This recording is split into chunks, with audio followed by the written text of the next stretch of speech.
Hey guys, today we're going to be talking about finding the inverse of the quadratic function, but not just that, we're also going to find the inverse of the square root function, okay? So before we get into like the actual algebra of how I find inverses of the quadratic function, let's refresh our memory just a bit. What is the quadratic function? Well, the quadratic parent function is just simply y equals x squared. Okay, so you should remember that. You should remember that y is equal to x squared. That's just the parent function of the quadratic function. So then its graph, assuming no transformations have taken place, its graph is just a parabola.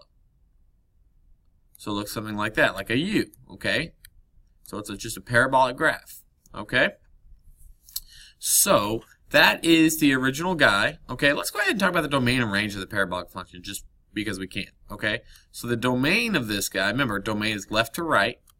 Okay, well, I have an arrow going to the left and an arrow going to the right, so then the domain is simply parenthesis negative infinity comma positive infinity parenthesis, because once again domain is all possible x values being read from left to right. It goes to the left forever, it goes to the right forever, so the domain is negative infinity positive infinity. The range is lowest y value to highest y value. So when you look at your graph here, the parabolic graph, you see that my lowest y value is 0, and my highest y value, well, it keeps going up forever. So that's just bracket 0. The reason we choose a bracket again is because that's an actual closed point, 0 to infinity with a parenthesis. And there you go. That's all kind of the information about the quadratic function. But that's not actually what I want to do. I want to find the inverse of the quadratic function. Okay? So draw a line here. Alright, let's separate this. Alright, so now let's find the inverse of the quadratic function. Well, you should remember that the way we find inverses ever is just simply switching the x and the y. Alright, so first off, let's say it looks something like this. F of x is equal to x squared. Alright, so this is a very fancy, formal way to write the quadratic function. Okay, f of x is equal to x squared. Now you should remember that step 1 in finding an inverse is changing the y and the x, just simply switching them. So now I'm going to write x equals y squared. Now, I don't want to solve for x, I want to solve for y. So I need to make it not y squared, I need to make it just y. So how do I get rid of the square? I square root both sides. So I get the square root of x is equal to the square root of y squared. Well, what do y'all think the square and the square root do? They cancel each other out. Bam, bam. So now I have the square root of x is equal to y. And now, if you remember correctly, instead of writing y, whenever you're finding an inverse, at the very end, you change this y to being f raised to the negative 1 of x. Okay, that was a really bad negative 1. I have to fix that. Alright, but all f raised to negative 1 means is it's just simply saying, hey, this is the inverse of whatever function I had at the very beginning. Okay, so f is equal to square root of x. Alright, so this right here is just simply the inverse of this guy right here. Okay, well, what does that graph look like? Okay, let's take a moment to ponder. What would the square root x graph look like? Well, let's take a step back and review some other stuff that we probably don't remember because we haven't mentioned in class in a long time. Alright, but in order to find an inverse graphically, you're simply reflecting your graph across the line y equals x. So let's take this orange parabolic graph here and let's draw it again, because this is what I found the inverse of algebraically just a second ago. Alright, we're going to take that. Now, what you do is you take this orange graph to find the inverse of it graphically, and I reflect it across the line y equals x. Well, what does the line y equals x look like? Well, that's just this line right through here. Okay? So, if I was to reflect this orange guy across this pink line, this part would reflect to here, and then so it's going to end up looking like this. This part would go up some and reflect some, and it would go like this. So basically, we would end up with something that looks like this blue part. Alright. Basically a sideways parabola. Okay? Now, the only problem with the blue part, that is technically the graphical representation of the inverse of the parabolic graph. Okay, this orange graph. If you were just to find the inverse of the graph, it would be this blue graph. But let me ask you a question. Is this blue graph right here a function? Okay, do you guys remember something called the vertical line test? The vertical line test is where I could draw an imaginary line through any function, and if it crosses it more than one time, it's not a function. I'm sorry, I said cross any function, I meant any graph. I can draw a vertical line through any graph, and if it crosses the graph more than once, it's not a function. How many times does this gray line cross this blue graph? Twice.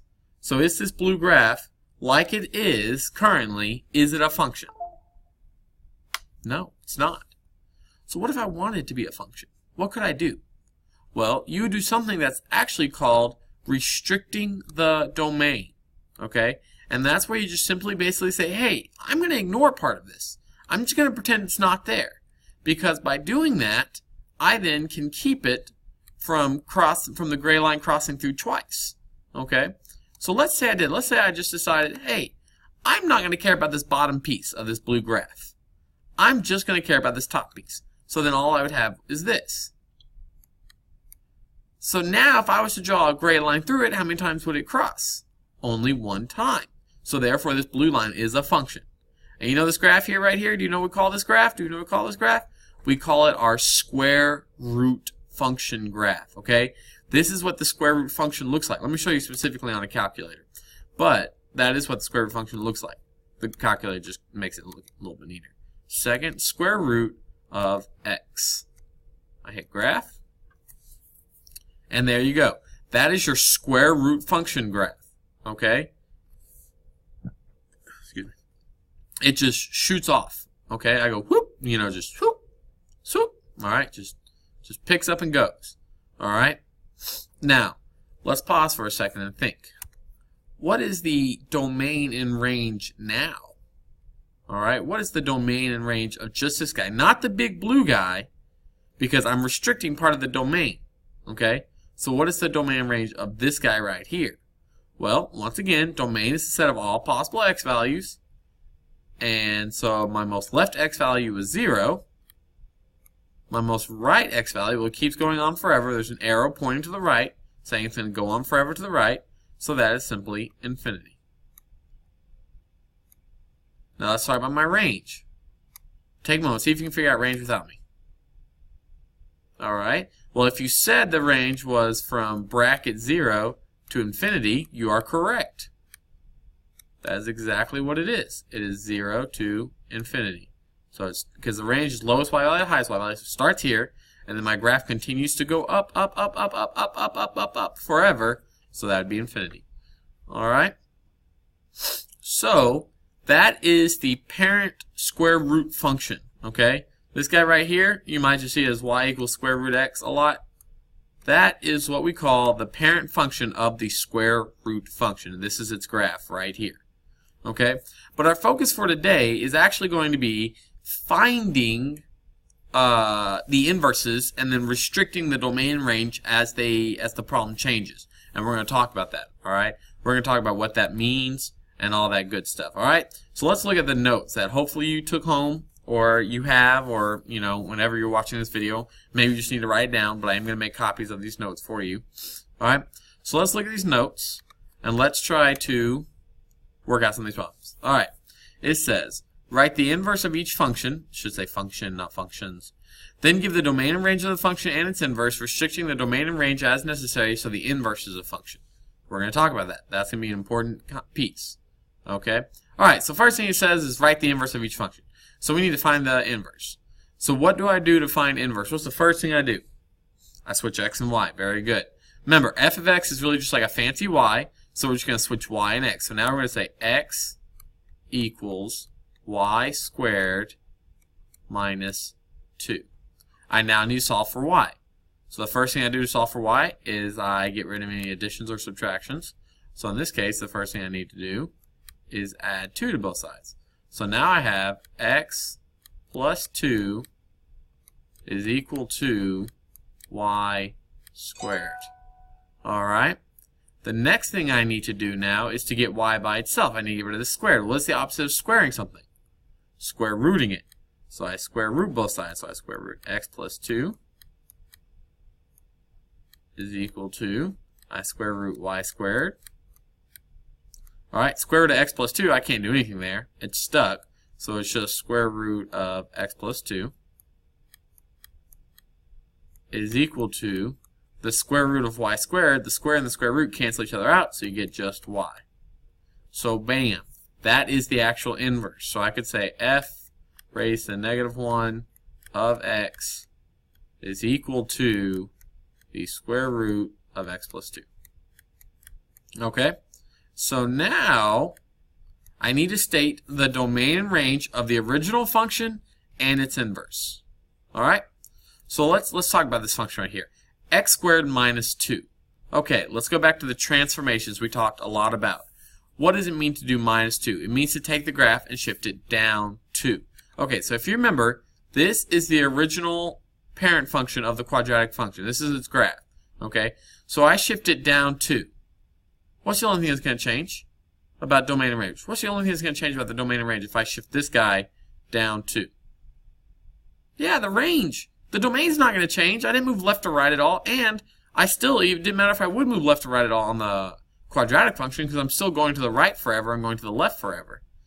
But going down 2 does change my lowest y value from being 0 to being negative 2. I didn't mean to go that way. Sorry. To being negative 2.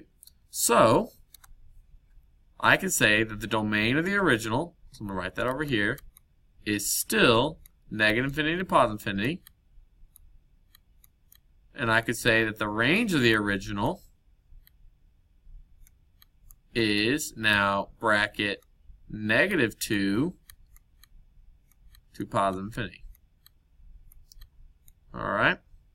Now we need to take some time. This is going to take a little bit of time. This is going to be a long video.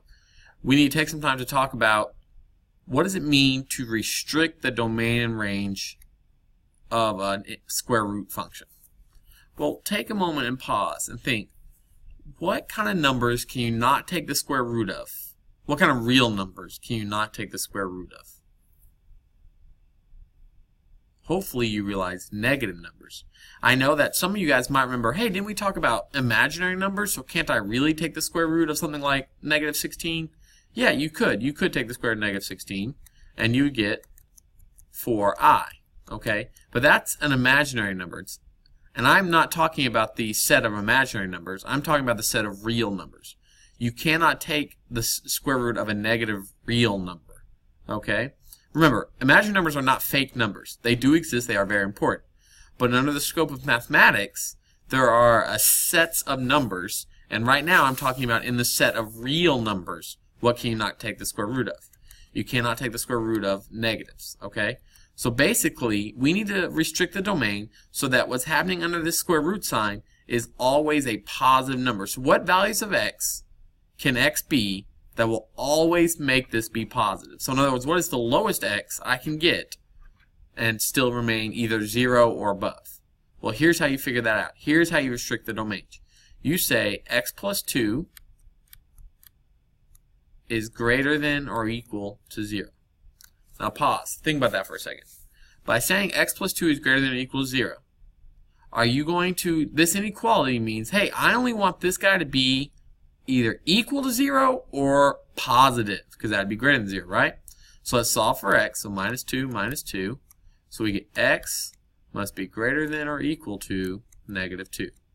So then the domain for this guy is simply x must be greater than or equal to negative 2.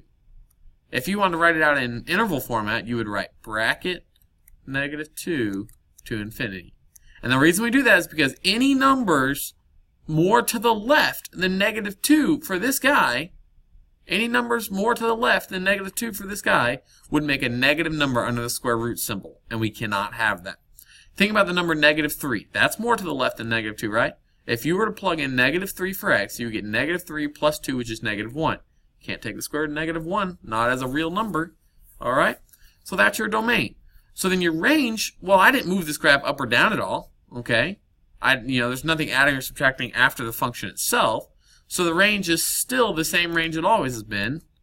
Oh, this is the domain, by the way. the same range it's always been. It was simply, the range is simply from bracket 0 to infinity. Alright? Okay, let's go to number 2. Let's go to number 2. Alright, I clear my annotations. Stop. Let me work. Okay. I went too far. Alright, number 2. Same thing. First thing we need to do is find the inverse. How do I start off finding the inverse? By switching the x and the y. So I just simply say x. Ooh, I wrote that x way too big. Sorry about this. I wrote that x way too big. Alright, I just simply say x is equal to negative y squared minus 2. Alright? So now what I can do is I can add 2 to both sides. So I get x plus 2 is equal to a negative y squared. Now, I don't want negative y squared, I want positive y. So first thing I need to do is get rid of this negative sign. I can get rid of the negative sign by dividing everything by a negative 1. Or multiplying everything by negative 1. Or some of you guys just learned, hey, just change the signs of everything. That works too. Okay? So, x divided by negative 1 is negative x. Positive 2 divided by negative 1 is negative 2. Is equal to y squared. Because negative y squared divided by negative 1 is a positive y squared. Alright? So now I don't want y squared, I want just y. So I have to square root both sides. So that gives me negative x minus 2, alright, is equal to the square root of y squared. Alright, and so then that gives me the square root of negative x minus 2 is equal to y. Alright? So there's my inverse. That's it. Right there. That's the function. Okay?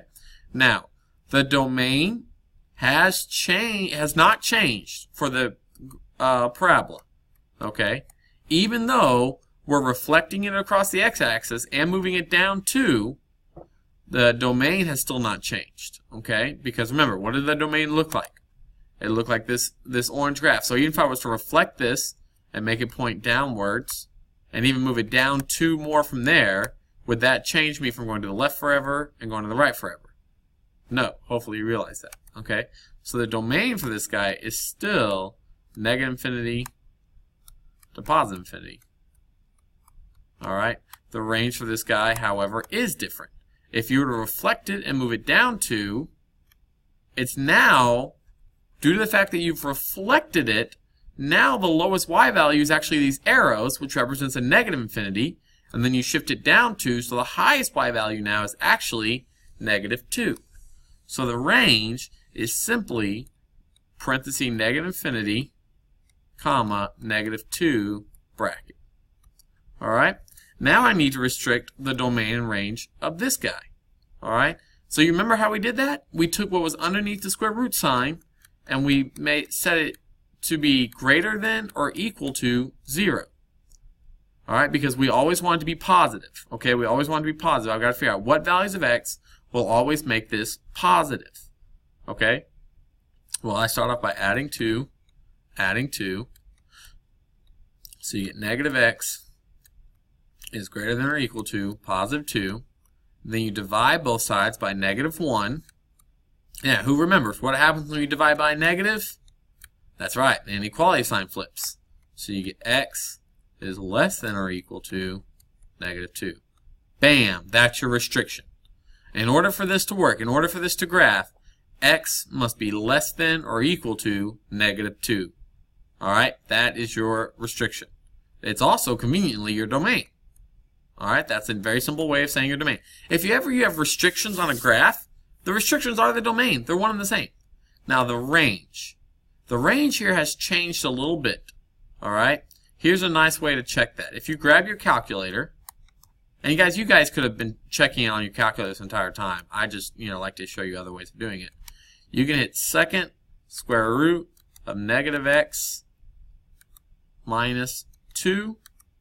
Hit graph. Alright, so it looks like I flipped it across the y-axis this time. Not a big deal, we just don't do that a lot, but it's totally possible. And I moved it to the left too. So then what is my new range? Well, it looks like my range is just still 0 to infinity. Because did I move this guy up or down at all? No, I did not. He did not move up or down. He did not flip around the x-axis, so he's not pointing downwards. He's still pointing upwards. Okay? Remember, don't let domain and range... Remember, they're two different things. When you talk about domain, you're only caring about it moving left to right. When you talk about range, you're only caring about it moving bottom to top. Okay? My lowest y value is still 0, and I still continue to go up forever, so my range is still 0 to infinity. Alright? Alright. Alright, let's try some of these other problems down here. Alright, and these are a little bit easier because you don't have to worry quite as much about restricting stuff. Alright? So, this one I didn't ask you to find the domain and range. I didn't ask you to do anything like that. I just wanted you to solve. I just want you to find the inverse. That's all I want you to do. Alright? So we need to switch x and y. So we get y. Oh, well, we need to switch x and y. Sorry. So we get x is equal to the square root of y minus 2. Okay. So you notice this y is trapped underneath the square root sign. So what is step 1 to get y by itself? Square both sides. Very good. So I'm squaring both sides. So I get x squared is equal to y minus 2. What's step 2? Get rid of any additions or subtractions after getting rid of the square root sign in this case. Because everything was trapped by the square root sign. Since everything was trapped by the square root sign, I cannot move anything over until I have first removed the square root sign. Alright? That's just an important thought. Alright, so now I'm going to add 2 to both sides. So I'm going to end up with x squared is equal to y. I'm sorry, x squared plus 2. Because I was adding 2 to both sides. Plus 2. And then the y minus 2, if I add 2, the minus 2 and the add 2, here I'll go ahead and write plus 2, plus 2. Alright, these two cancel, so I get just y. So bam, that's your inverse. Now, if you wanted to talk about the domain and range, you could do that real fast. You don't have to for this note, but I think that's going to be homework problems you have to, so we'll talk about it real fast. Look here, square root of x minus 2. We need to restrict this domain so that's happening underneath the square root sign is always positive. So what values of x, what do I do there? I say x minus 2, that's an x minus 2, must be greater than or equal to 0. So then I add 2, and I add 2, and I get that x must be greater than or equal to 2. Bam. There's your domain. X must be greater than or equal to 2. The range, okay, is simply still negative from 0, because I didn't move it up or down at all, 0 to infinity. Alright. This guy, x squared plus 2 is equal to y. Alright. That's a parabolic function. So you should be able to say, oh, okay, it has the same domain as this guy right here does, because a parabolic function is always negative infinity, positive infinity. Alright. However, I get why you'd want to say that, but you can't. Why? Because this guy is not its own standalone function. This guy is technically the inverse of this function. Okay? So it's limited to these kind of x values.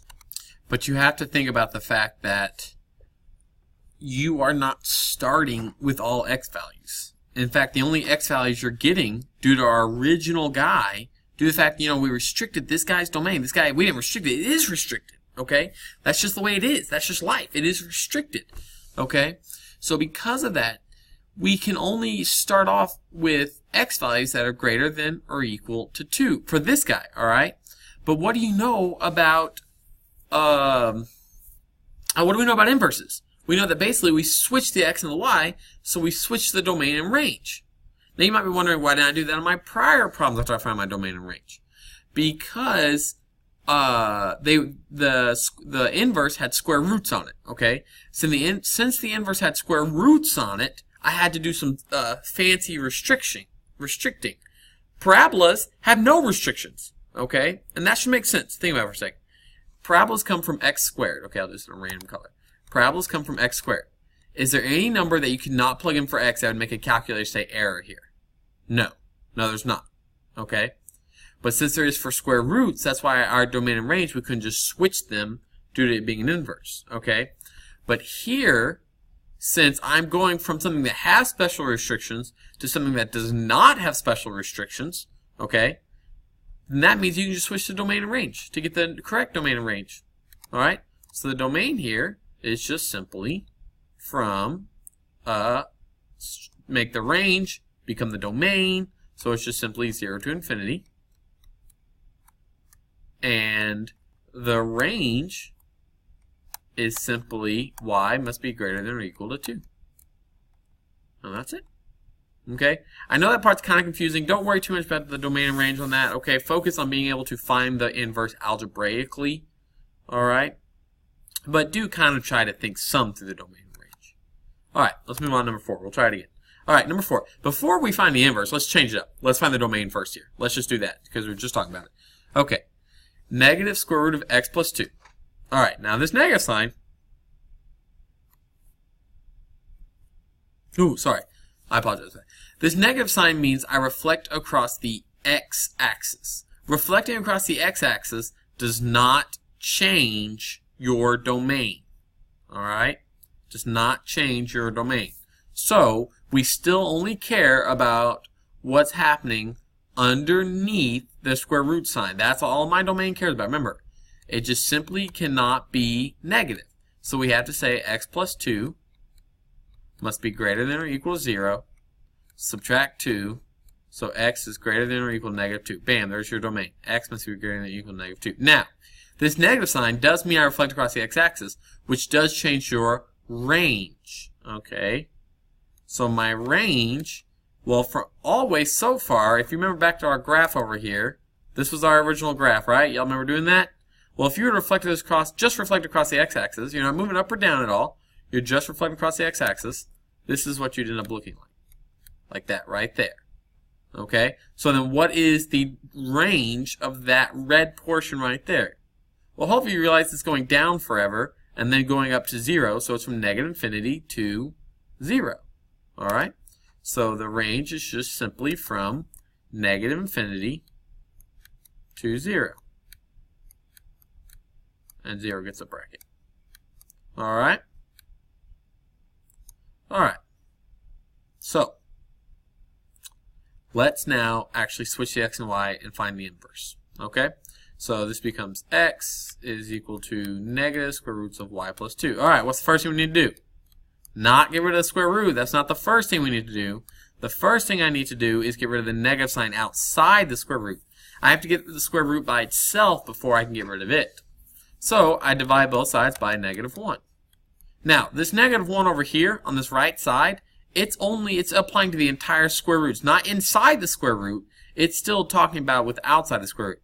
So these negatives are allowed to cancel each other out. X divided by negative 1 is just negative x. So you get negative x is equal to the square root of y plus 2. So then the next thing you need to do is to square both sides. Square. Alright, now you'll notice I'm squaring the negative x. Not just the x, but the negative x. Now let's talk about that for a second. If I square a negative x, what does that mean? What is negative x going to become? Well, negative x times negative x is just x. Is equal to y plus 2. Oh, x squared, sorry. I said negative x times negative x equals just x. I lied to you. Negative x times negative x is equal to x squared. The square root and the squared cancel each other out, so you get y plus 2. Now, what's your next step to do from there? Yes, subtract 2 from both sides. X squared minus 2 is equal to y. And if you want to, just equal to y, not y squared. Sorry, my brain farted. Alright? And there you go. That's your inverse function. Alright? Don't worry about writing the domain and range on this. Alright? Because we already wrote it for the original. If you really want to, you can just switch the domain and range because it's the inverse. So you can just switch the original's domain and range to get the inverse's domain and range. Okay? Alright. Sorry this video went a little long, guys. Let me know if you have any questions. Alright?